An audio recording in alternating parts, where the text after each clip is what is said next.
যেই মেয়ে স্বামীর সঙ্গে বেইমানি করে ডিভোর্স নিয়ে চলে যায়, তার আগত স্বামী যে ভালো হবে এর কোনো গ্যারান্টি তার কাছে নাই। আর যে মেয়ে তার প্রথম সংসার টিকাতে পারে না, ধৈর্য ধারণ করতে পারে না, তার সুখ প্রায় সময় আজীবনের জন্য হারাম হয়ে যায়। যেই তোমাকে মানুষ যত কষ্ট দিবে তুমি তত বেশি চুপ থাকবা, আর তোমার সব অভিযোগ, তোমার সব কষ্ট আল্লাহর উপরে ছেড়ে দিবা। মনে রাখবা, জালিমের দিন একদিন না একদিন শেষ হবে। কেউ তোমার দীর্ঘশ্বাসের কারণ হবে, কেউ তোমায় কষ্ট দিবে আর আঘাত করবে, সে খুব বিন্দাস আরামে থাকবে, এটা কোশ্চেন কালো সম্ভব নয়, কারণ এটা ন্যাচার অফ ল, এটা রিভেঞ্জ আছে। এমন একটা সময় আসবে যে তোমাকে কাঁদিয়েছে সে একদিন কাঁদবে, এটা কিন্তু পৃথিবীর নিয়ম, বাস্তবতা এইটা। এর জন্য মাথায় রাখবা, তোমাকে যে মানুষ যতই কষ্ট দিক না কেন পাল্টা গালি দিবা না। তোমার ভরসার জায়গায় একজন আওয়াজ দিয়ে বলে, তিনি কে? জন্য ছেড়ে দাও, আল্লাহ ওদেরকে দেখে দিবে ইনশাআল্লাহ। যারা প্রতারক, যারা বিশ্বাসঘাতক, যাদের কথা কাজে মিল নাই, এদের সাথে কোনো সম্পর্কের দরকার নাই, এদের জন্য আল্লাহ একাই যথেষ্ট। ঠিক কিনা বলেন? নিজের হাতে নিজেকে শেষ করতে চাইনি, ভুল করে একজনের মায়ায় পড়ে গেছিলাম, ব্যাস লাইফটাই শেষ করে দিছে। অন্যের জীবনটাকে জাহান্নাম বানিয়ে দিয়ে আপনি আবার শান্তি খুঁজেন আল্লাহর কাছে, এত সোজা? মনে রাখবেন, আল্লাহ আপনাকে ওই সময় শান্তি দিবেন যখন ওই কষ্টওয়ালা ব্যক্তি আপনাকে মাফ করে দিবে। প্রতারিত হওয়া মানুষগুলো আস্তে আস্তে নিজেকে বদলে ফেলে, বাট যে প্রতারক সে কখনো নিজেকে বদলাতে পারে না। মনে রাখবেন, যে ঠকায় সে চালাক হতে পারে, কিন্তু যে ঠকে সে কিন্তু বোকা না। সে হচ্ছে বিশ্বাসী, আর যে বিশ্বাসী তাকে স্বয়ং আল্লাহ হেফাজত করে। এমন কাউকে কষ্ট দিও না যার একমাত্র উদ্দেশ্য ছিল তোমাকে খুশি করা, যার জীবনের প্রতিটা মুহূর্ত কাটিয়েছে তোমার জন্য, যার জীবনের সুখ দুঃখের কথা চিন্তা না করে তোমার ভালোবাসা অর্জনের জন্য, তোমাকে খুশি করার জন্য জীবনের সব কিছু উজাড় করে দিয়েছে। তাকে কখনো কষ্ট দিও না। মনে রেখো, ভালোবাসার মানুষকে কষ্ট দিলে তুমি নিজেও ঠকবা, তুমি কখনো নিজে সুখী হতে পারবে না। কাউকে এতটা আঘাত দেবেন না যাতে সে প্রার্থনায় বসে আপনার কথা মনে করে কেঁদে দেয়, কারণ তখন বিচারটা মানুষের কাছে না, রবের কাছে চলে যায়। আমার ব্যাপারে আমি যা না জানি তার থেকে ভালো জানে আমার পাড়া প্রতিবেশী, কারণ তাদেরকে আমি বেতন ছাড়াই আমার বান্দি দাসী রাখছি। জীবনের যারা মানুষকে কষ্ট দেয়, যারা মানুষের সঙ্গে প্রতারণা করে, যারা মানুষের সঙ্গে কথা দিয়ে কথা রাখে না, এদের ক্ষমাটা আটকে যায়। কবরে সব গুনাহ মাফ হয়ে গেলেও এই কষ্ট দেওয়ার গুনাহটা মাফ হয় না যতক্ষণ পর্যন্ত যাকে সে কষ্ট দিয়েছে সে যতক্ষণ পর্যন্ত মাফ না করে ততক্ষণ পর্যন্ত ওই বান্দার ক্ষমাটা আটকে যায়। জোরে বলেন নাউজুবিল্লাহ। যে অন্যের রাতের ঘুম হারাম করেছে তার রাতের ঘুমের শান্তি হারিয়ে যাবে যাবে। যে অন্যের মুখের হাসি অত্যাচারের মাধ্যমে ছিনিয়ে নিবে সে কখনো আর প্রাণ খুলে হাসতে কেন জানেন? রব বলে, আমি আমারটা ছাড় দিব, মাফ করে দিব, কিন্তু আমার সৃষ্টিকে কষ্ট দিলে সেটা আমি কখনো মাফ করব না। কিছু আসসালামু আলাইকুম। অনেক অনেক সংসারের মধ্যে জামাই বউ কাজা লাগিয়া পরে কি করে বউ জামাই তেরা না কইয়া বাইর বাইক জায়গা বাইর বাইক গিয়া মাল লাগে না ফিটিং করে পরে মা কয় জি আর যাইস না, হের ভাত খাওয়াইতাম না। যেই মাই নিজেরে কয় তুই যাইস না আর ভাত খাওয়াইতাম না, এই যে আপনি একটা লাইট দেন আপনার জিডারে, এই জিডা লাইটে কোনটাই উঠে বাম দর জীবন মাথার উঠে উঠে মাথার উঠে উঠে আমরা কে কোন ভাত খাওয়াইতাম না, জি বিয়া দিছেন ভাত খাওয়ানোর লাগিয়া। আমার কথা হইলো জিয়ে করে এত এত লাই দিয়েন না, দিছেন আমার ভাই ভাত খাওয়ার লাগে ভাত দিয়েন, ভাত খাইতে দিয়েন, আর এত বারবার জিয়েলার হুম দিয়েন না, জিয়ে খাইত নি গো, জিয়ে কেরস গো, এত কুয়ারা করার দরকার নাই গা। কুয়ারা করে হয়তো এই জিবিটি নষ্ট হয়। আমার ভিডিও ভালো লেগে থাকে তাহলে লাইক শেয়ার কমেন্টস করবেন, ঠিক আছে? কাউকে অন্ধের মতো বিশ্বাস করার পর সেই মানুষটা যদি ধোঁকা দেয় তো কেমন লাগে জানেন? মনে হয় এই পৃথিবীর সবকিছুই যেন মিথ্যে। মস্তিষ্ক চোখকে বিশ্বাস করতে পারে না, মন মস্তিষ্ককে বিশ্বাস করতে পারে না, নিজের প্রতি নিজের বিশ্বাস উঠে যায়। নিজেকে বিশ্বাস করানো যায় না যে একটা মানুষ তাকে এই পৃথিবী নামক কবরে জীবিত দাফন করে দিছে। তুমি আমার হাসি কায়রা নিছ। আমার মা কইতো কেউ হাসি কায়রা নিতে পারে কিন্তু কিসমত নিতে পারে না। যে অন্যের দুঃখ দেশে নিজে সুখী হইতে পারে না। দুনিয়াতে সবচাইতে জঘন্য মানুষ হচ্ছে সেই মানুষ যে মানুষকে মিথ্যা আশ্বাস দেয়, যে মানুষকে মিথ্যা ভালোবাসা দেখায়, আর যখন মানুষটা ভালোবাসায় সত্যি চলে আসে তখন সে বেইমানি করে হাতটা ছেড়ে দেয়। যে মানুষ মানুষের সঙ্গে ভালোবেসে বেইমানি করে সে মূলত বেইমানি করে নাই, সে তাকে হত্যা করেছে। নাউজুবিল্লাহ পড়া। যারা মানুষের মনে আঘাত দেয়, মানুষের মনে কষ্ট দেয়, মানুষের মনে কষ্ট দিয়ে ওই বাবারে হাজী সাহেব হজ করে বেড়ায়, বাইতুল্লাহর গিলাফ ধরে কান্না করে, সেজদায় গিয়ে রবের কাছে জান্নাত চায়। আমি আসিফ একটা কথা ইনশিওর করে বলছি, মানুষের মনে আঘাত দিয়ে কষ্ট দিয়ে বাইতুল্লাহর গিলাফ ধরে কান্না করলেও আপনার গুনাহ মাফ হবে না। যাকে কষ্ট দিয়েছেন তার কাছে আগে ক্ষমা চাইতে হবে, ঠিক না বল? স্বামীর কাজ হচ্ছে কখনো কারো সামনে তার স্ত্রীকে ছোট না করা, আর স্ত্রীর কাজ হচ্ছে কখনো কারো সামনে নিজের স্বামীকে ছোট হতে না দেওয়া। কেউ যদি বলে তোমার স্বামী তো এমন, আপনি বড় গলায় বলবেন আমার স্বামী যেমনই হোক এটা আমার স্বামী, আপনার কথা বলার দরকার নাই। কেউ যদি বলে তোমার বউ এমন করেছে, আমারটা আমি দেখবো, সম্পত্তিটা আমার। দুইজনের ভিতরে যখন তৃতীয় পক্ষ ঢুকে যায় ঝামেলা সব জায়গায়। তার বাবা মার কথায় চলতে পারবে না। বিয়ের পরে কোনো মেয়েই তার বাবা মার কথায় চলতে পারবে না, তাকে চলতে হবে একমাত্র তার স্বামীর কথায়। এটাই হলো আইন। কেন? কারণ বিয়ের পর থেকে তার স্ত্রীর সমস্ত দায় দায়িত্ব পড়ে স্বামীর উপর। তার অন্ন, বস্ত্র, বাসস্থান, লেখাপড়া, চিকিৎসা, শখ আহ্লাদ সব কিছু পূরণ করবে তার স্বামী। বিনিময়ে তার কথা মতো চলতে হবে।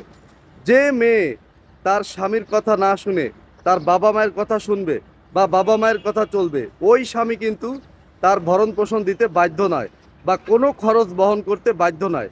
যেহেতু সে তার বাবা মায়ের কথা শোনে বা বাবা মায়ের কথা চলে, তাহলে কিন্তু তাকে অবশ্যই তার বাবা মায়ের কাছ থেকেই তার ভরণ পোষণ নিতে হবে।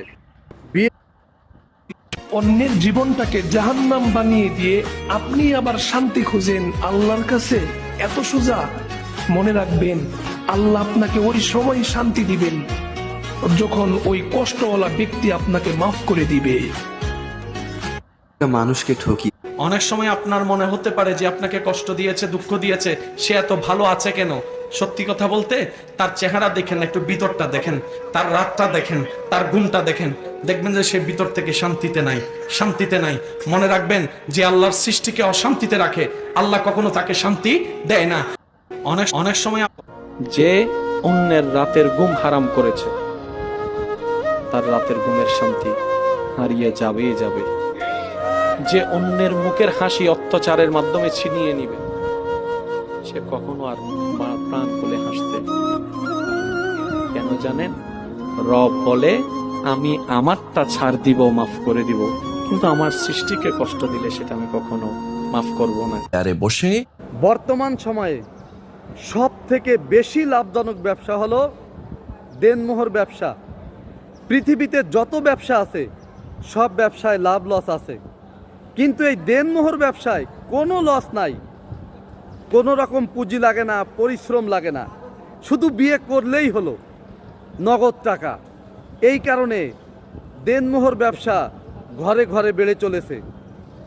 এটা বন্ধ করার জন্য আইন করা দরকার।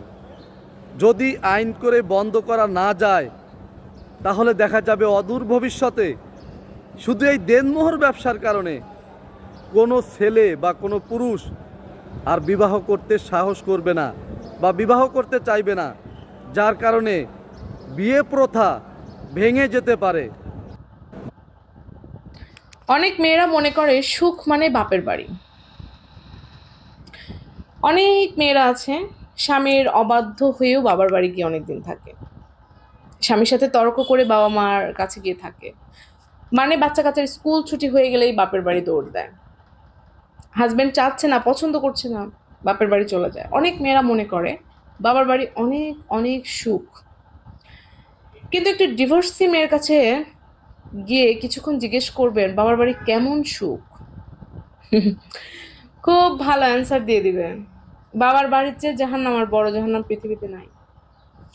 অনেক ডিভোর্সি মেয়ের কথা শুনেছি, তাদের একটাই কথা, আমার সিদ্ধান্ত ভুল ছিল, আরেকটু যদি মানিয়ে নিতাম, আরেকটু যদি ধৈর্য ধরতাম, আরেকটু যদি অপেক্ষা করতাম, আরো 2টা বছর যদি সংসার করতাম, তাহলে আমার এই সংসারটা টিকে যেত, আমার এই ভুলটা থাকতো না, আমি অন্যের কথা শুনে এই কাজটি করেছিলাম, আমি অন্যের দ্বারা প্রভাবিত হয়ে এই কাজটি করেছিলাম। এরকম কথাই তারা শোনা যায়। এবং বিশেষ করে ডিভোর্সি মেয়েদের কাছে একটা জিনিস জিজ্ঞেস করবেন, বাবার বাড়িতে কেমন সুখ ডিভোর্সের পরে। একটা কথা বলি, প্রাপ্তবয়স্ক মেয়েদের সুখ স্বামীর বাড়িতেই, প্রাপ্তবয়স্ক ছেলেদের সুখ তাদের চাকরিতে, এর কোনো বিকল্প নাই। কারণ একটা চাকরিজীবী ছেলে যখন বেকার হয়ে আবার বাবা মার ঘাড়ে পড়ে, তখন বাবা মা তাকে আর ভালোবাসে না, কারণ এতদিন তার টাকা পয়সা দেখে ফেলেছে, এখন ওই শূন্য ছেলেকে দেখতে ভালো লাগে না। অনুরূপভাবে একটা মেয়ে তার স্বামীর সাথে হাসি খুশিতে চলছে, সংসার করে খাচ্ছে, বাবা মা আনন্দে আছে, তারপর আপনি সংসার ছেড়ে দিয়ে বাবা মার ঘাড়ের উপরে গিয়ে উঠলেন, বাবা মার কাছে তো আপনি স্বাভাবিকভাবে একটা বোঝা হয়ে যাবেন। তারপর আপনাকে তারা আর ওই চোখে দেখে না। আপনি বাবা মার ঘরে যখন কিশোরী হিসেবে ছিলেন, তখন ছিলেন আপনি তাদের মেয়ে, কিন্তু আপনি তাদের ছেড়ে গিয়ে একটা সংসার করেছেন, আপনার সংসারটি আপনি রাখতে পারেননি, বাবা মার ঘাড়ে ফেরত এসেছেন, তখন আপনি কিন্তু তাদের কাছে বোঝা। এই জন্য আমি মেয়েদেরকে একটা কথাই বলবো, আপনারা স্বামীর ঘর ছেড়ে যান, সমস্যা নেই, আমার কি, আপনি যাবেন, আমার কোনো সমস্যা, কিন্তু তারপর এতগুলো কথা কেন বলছি, আপনি যাওয়ার আগে ভাবেন। একটা কথা আছে না, ভাবিয়া করিও কাজ, করিয়া ভাবিও না। আপনি কারোর পর কথা শুনে স্বামীকে ছেড়ে দিলেন, ডিভোর্স দিয়ে চলে গেলেন, আপনি আপনার সংসার থেকে চলে গেলেন বাবা মার ঘাড়ে, বাবা মা ভাই বোনরা ডিভোর্স হওয়ার পরে যখন আপনাকে খোঁটা দিবে, আপনি জীবনেও সহ্য করতে পারবেন না ভাই, এটা হয় না। আপনার তখন কলেজা ছিঁড়ে যাবে, তখন মনে হবে আরে স্বামী যাই করতো, দিন শেষে খাবার তো এনে দিত। আর আপনার বাবার বাড়ি তখন আপনাকে নিজেকে মেহমান মনে হবে, তখন তারা কথা বলার পরে যতই আপনার খাবার সামনে দিক, সেই খাবারটার গলা দিয়ে নামে না ভাই। এই জন্য আমি মেয়েদেরকে বারবার বলবো, আপনারা ধৈর্যশীল হন, আপনারা ডিভোর্সের ব্যাপারে অন্তত কারোর সাথে আপনার বিবেককে কাজে লাগান, কে আপনাকে কোন বুদ্ধি দিচ্ছে সেটাকে বোঝার চেষ্টা করেন। এবং একটা কথা খুব ভালো করে মনে রাখেন, জীবন মানেই সুখ দুঃখের এপিঠ। আপনার জীবনে, সাংসারিক জীবনে অনেক কষ্ট আসবে, কিন্তু তার পেছনে সুখ থাকবেই। একটা মানুষ আপনাকে প্রতিদিন বকা দেয়, আপনি কিচ্ছু বলেন না, 7 দিন 10 দিন পর ওই মানুষটার একদিন বুঝ হবে, এতগুলা বকা দিলাম কিচ্ছু হলো না, তার বকা দিয়ে লাভ কি, ও বেচারা সাধারণ মানুষ, থাক কিছু না বলে। ঠিক অনুরূপভাবে আপনি ধৈর্য ধরবেন, একদিন আল্লাহ পাকের পক্ষ থেকে ওই মানুষটার মধ্যে একটা বুঝ আসবে। আপনাকে প্রতিনিয়ত আপনার ধৈর্যশীলতা এমন পর্যায়ে আপনি নিয়ে যাবেন যেন সে দেখে তার অপরাধ বোধটা জেগে ওঠে। আর অন্যের কথায় পরিচিত হয়ে কখনো নিজের সংসার ছেড়ে বাপের বাড়ি যাবেন না। বাপের বাড়ি তো সুখ না। একটা মেয়ের জন্য বিয়ের আগে বাবার বাড়ি যতটা মধুর, মেয়েদের মাথার মধ্যে ওইটাই কাজ করে যে আমার তো অনেক আদর আপ্যায়ন, আমি তো অনেক কিছু জীবনে দেখছি, আমার বাপ মা আমার জন্য একদম জান প্রাণ উজাড় করে দেয়।